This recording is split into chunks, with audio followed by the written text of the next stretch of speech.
So originally today's video was going to be Fluffle, but after deranking several ranks from Legend 5 all the way down to Legend 2, I decided maybe I don't want to make a video on this deck. So instead, I turned my attention to another archetype, Buster Blader. So originally my expectations for this archetype were incredibly low, considering we only got one brand new card, and the brand new skill, yeah, we don't talk about the brand new skill. But anyway, I took this archetype onto the ladder, gave it a go, and to my surprise, I was winning almost every single game. I shot right back up the ranks to Legend 5, and went 14 wins for only 2 losses.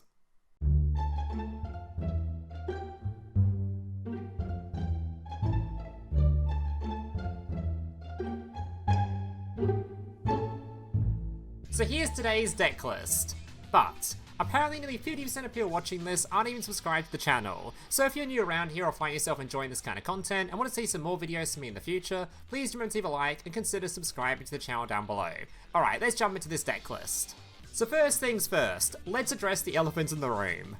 Why the hell am I using Fluor yet again? I know I've been getting a lot of comments lately in regards to the amount of Fluor usage on this channel, but trust me, for this video, you're going to want to use Fluor. Look at this end field.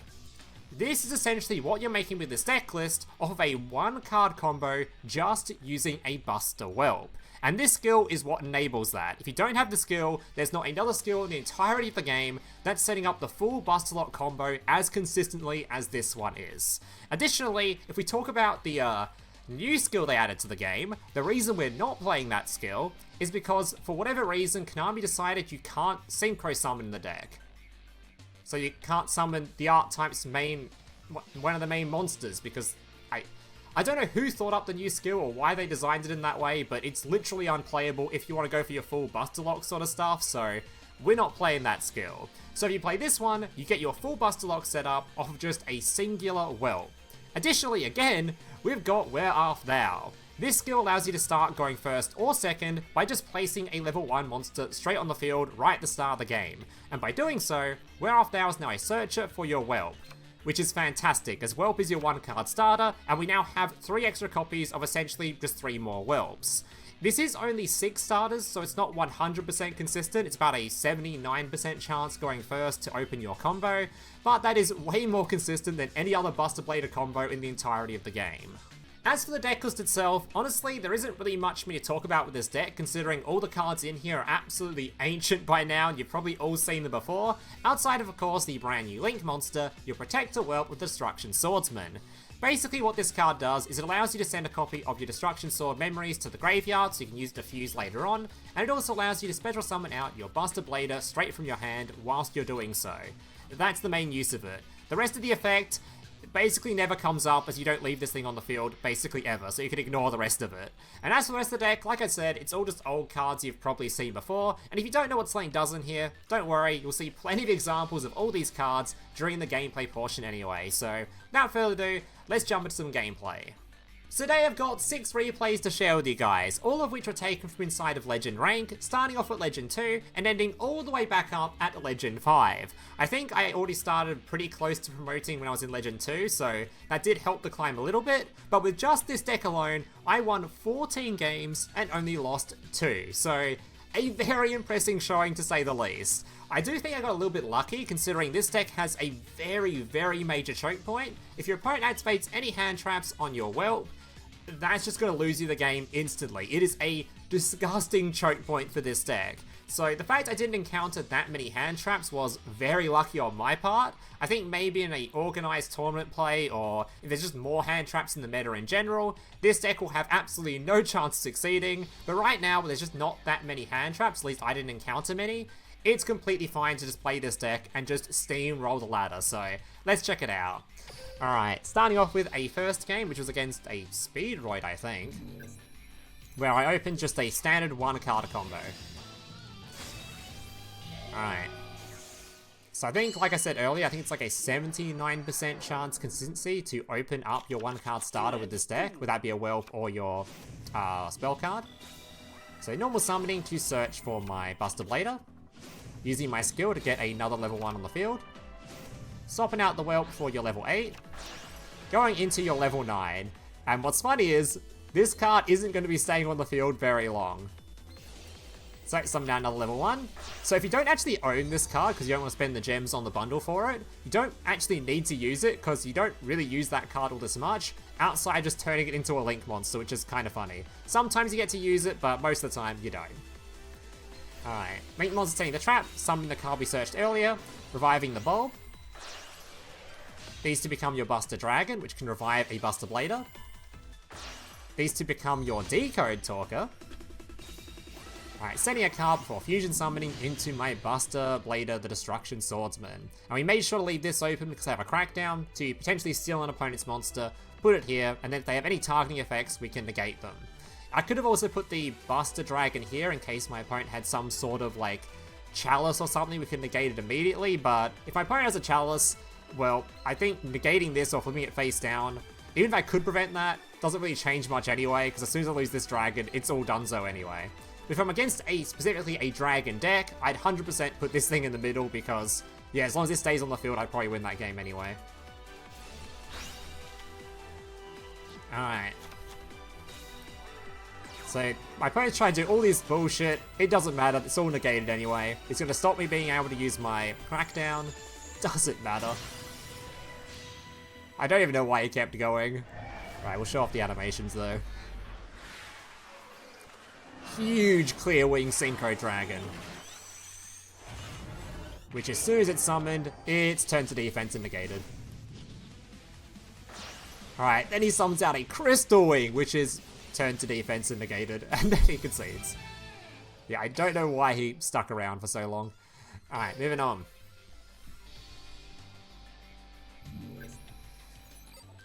Alright.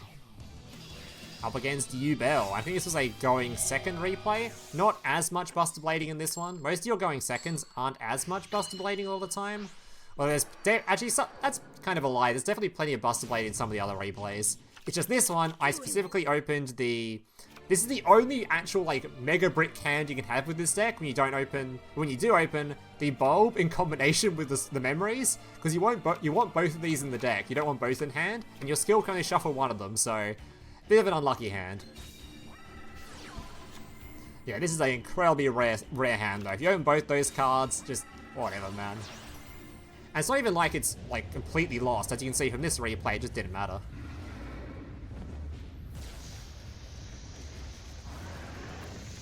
Alright, summoning out his Hammond.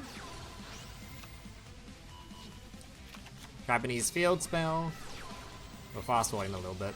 Alright, pass him back. So he's got an untargetable, indestructible monster, an annoying Field Spell, and potentially a back row.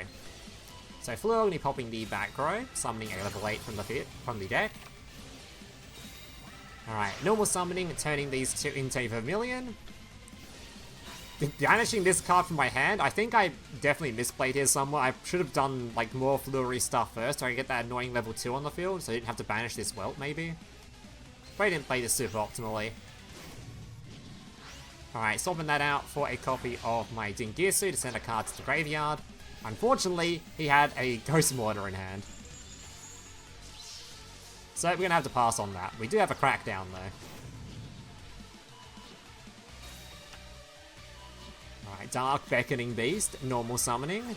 We're basically going to wait till we search for this card so we can steal his Hammond.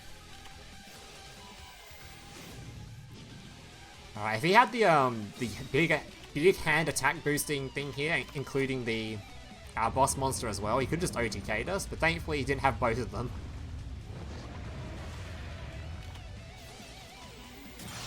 Alright, these two become his Pentastag.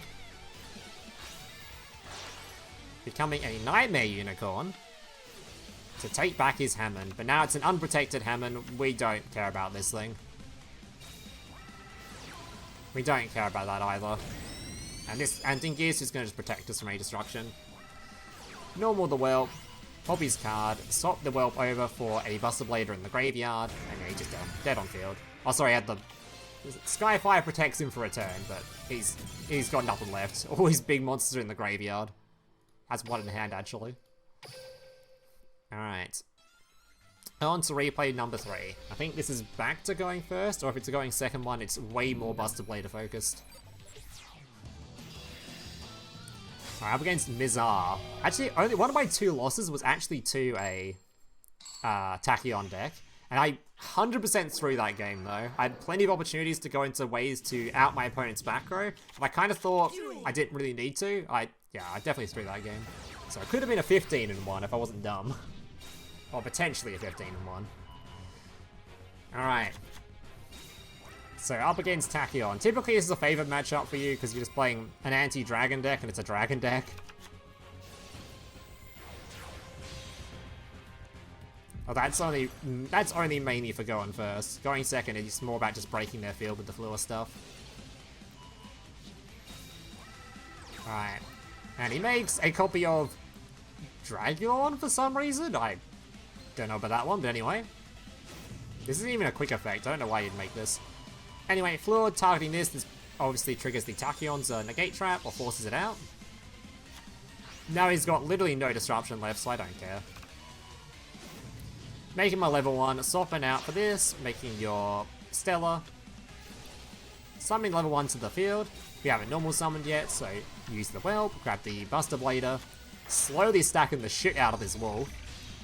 Making the Whelp, didn't have to use it this time because the skill started with an extra monster on the field for me to use. Alright, special summoning, reviving the Bulb. And he just concedes because this thing was about to become 4,000. He knew he was very, very screwed. Alright. Replay number 4, I think. Yeah, so that was an example of showing some of the cool stuff you can do with Buster Blader going second, especially if your opponent has just like nothing left after you've already cleared out some stuff with the Fluor cards. It's fun just to make the Link 2, then just climb a whole bunch using it. Because going first, you make the Decode Talker, but going second, you just make Nightmare, Unicorn, and Spin a card as well. Alright, so this is oh wait, another going second replay actually. Alright. Hopefully the last 2 are going first replays. I know the last one's definitely a going first. Alright, so a pretty average Blue Ice field, honestly. We're off now, because we've got the level 1 on the field just at the start of the game, I can search. Also, if I'm going first, I can just use the skill to put a level 2 on the field, change its level to level 1, and can still use the We're Off now. Alright, popping the card, popping the back row, successfully guessing the Successor Soul, which is pretty good. He summons out Blackluster Soldier. Still looks so weird seeing this is like a normal monster rather than a ritual monster. But anyway. Alright, spinning my card back in, going to level 2, making a Wolf. Fluor going to shuffle back in. Add this card to hand. Going to normal summon. Whelp going to be searching for the Blader. These 2 become your Whelp. Whelp special summon after sending to graveyard. Reviving the Bulb. My opponent uses White Princess at this point. I guess he didn't want this to get over 4k. Okay, sure. It's funny how the Wolf keeps climbing though. These 2 become the Buster Dragon. Using these 2 to make a Nightmare Unicorn. I actually didn't need to do this here. I could have kept that Wolf on the field by reviving the Buster Blader using my Buster Dragon here if I wanted to. Triggers the Ultimate Fusion. This doesn't matter whatsoever. Reviving him back. Then I can spin him out and use the trap card to fuse into my big boy. And oh boy, that's a dragon on field. 5,800 attack. He must have had a bunch of dragons in grave too. Actually, only one, so he had 2 dragons on the field. 5,800 attack. Holy. Bit of piercing, and he's dead on field. It's very funny seeing this card versus dragon decks. It's very funny. Alright. So that was a prime example of Buster Blader going second. Alright, so 2 more replays, and I'm hoping both of these are going first. I know for sure the last one is. So I really want to show off the going first combo some more times. I might have accidentally only saved mostly going second ones. Oh, no, here we go, okay. Good enough.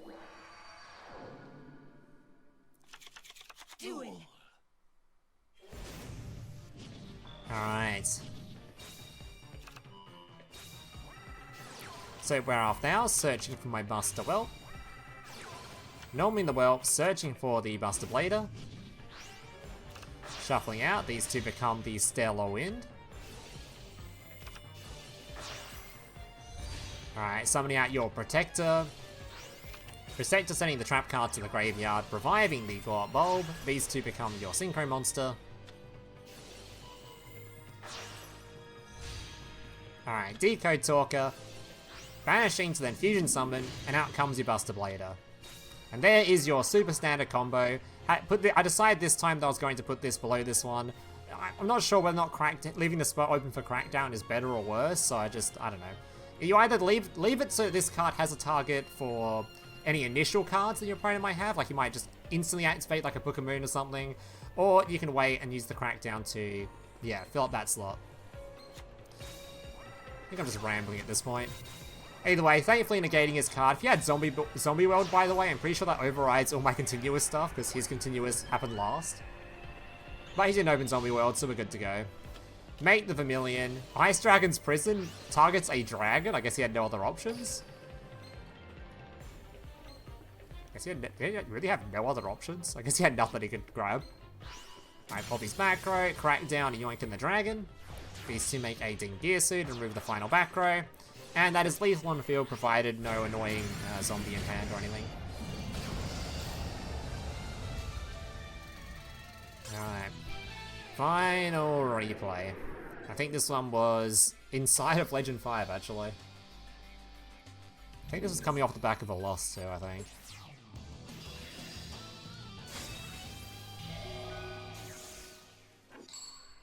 Alright.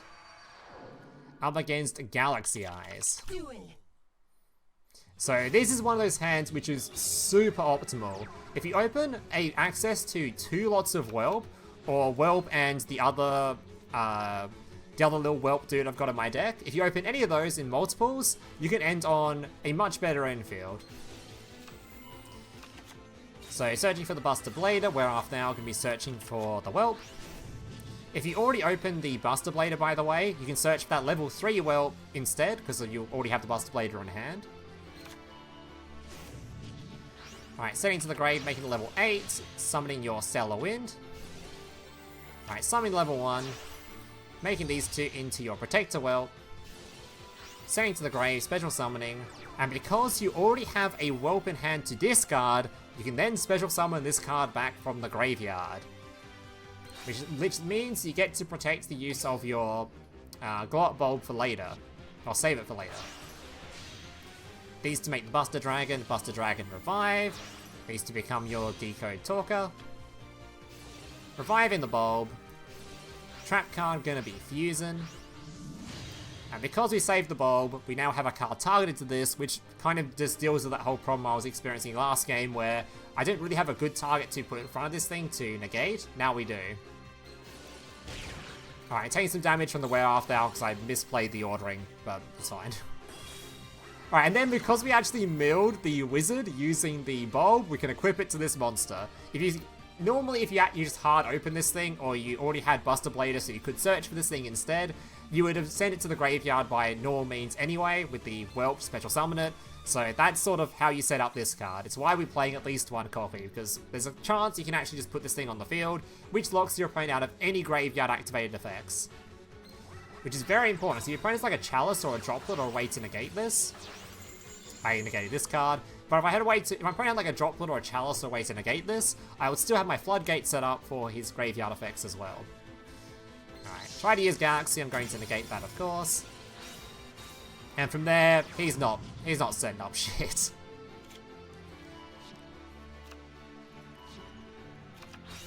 And so he tries to put his dude on field. I'm gonna absolutely obliterate him in a second. Pass is over, I'm just gonna normal summon, just do the lethal blow. Alright guys, that's gonna do it for today's replays. Hope you guys enjoyed them. If you did, leave a like, subscribe, all that kind of stuff. Thank you guys for watching, hope you see you next one. Laters. Hey, big brother, can I watch SpongeBob? Shut up, Mokuba. I'm busy flagging YouTube videos to compensate for the fact that I have an extremely small penis. Oh.